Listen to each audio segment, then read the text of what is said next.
Ladies and gentlemen,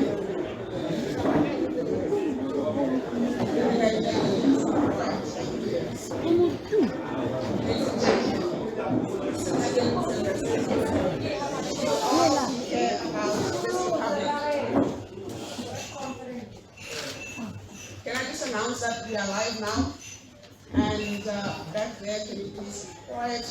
Just that again, apologies, ladies and gentlemen, citizens and residents, you all who care about this republic, you all who appreciate that its health is your health. This communication is addressed to you.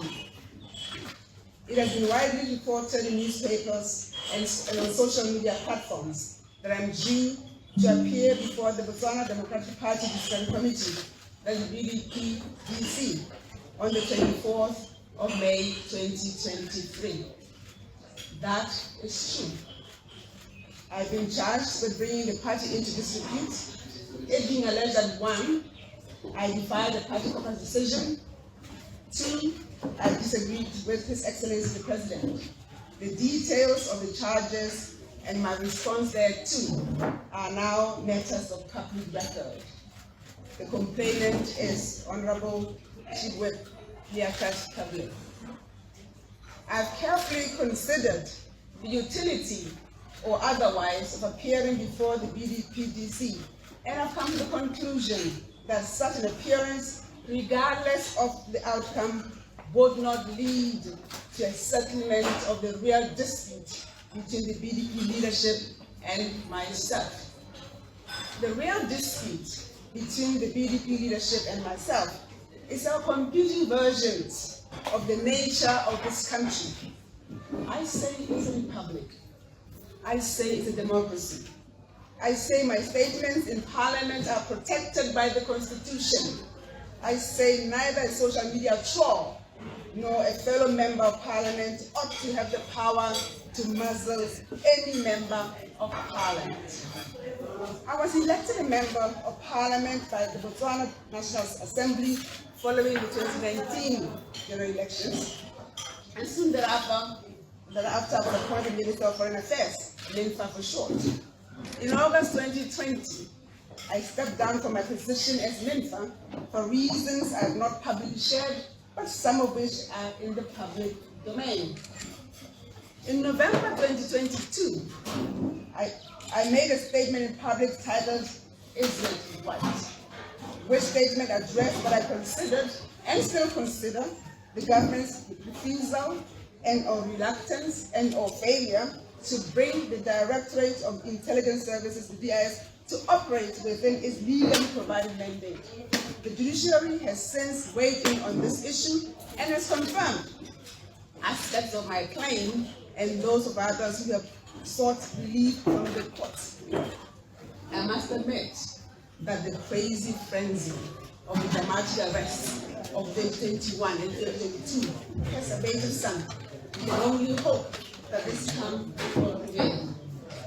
The response to my November 2022 address was a series of sustained and unrelenting, brutish, cruel, and abusive media attacks on my person and members of my family by a Facebook troll calling himself Franz Museveni. These attacks would then be amplified by Franz Museveni's other pseudo accounts, a whole community of cowards dedicated to silencing lawful public discourse. Why? I refuse to be cowed or silenced by pseudo accounts. The High Court is currently seized with a case in which the identity of the troll is at issue. The complaint against me by Honorable Kabile is just another of BDP's methods of muzzling the public, with me as used as an example. It's a case of silence one, silence all. On the facts of this case, I have very little doubt that the BDP-DC will find in my favor. But I also have very little doubt that some other scheme will not be hatched, seeking to attain the same goal. The intolerance for a contrary view is currently too embedded in the BDP leadership for us to expect anything else.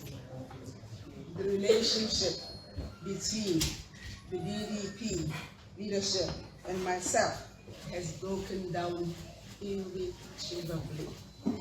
Therefore, this marks the end of my membership of the BDP. I now take this opportunity to call upon all of you, I beg you, I implore you to raise your voices, to insist that you live in a democracy, and to demand the true benefits thereof, to speak without fear, and to dare to say the many things that I know you are burning to say. There's power in numbers. If you all speak at once, we reduce the chance of any one of us being targeted.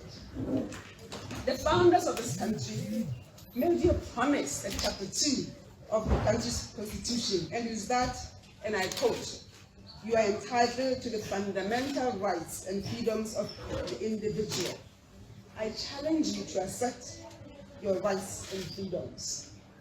We whisper in corners about how the feud between His Excellency the President Masisi and former President Kama is tearing this country apart, and how it is costly us in terms of money, in terms of time, in terms of focus, and how individuals have been victimized and have lost their jobs and careers.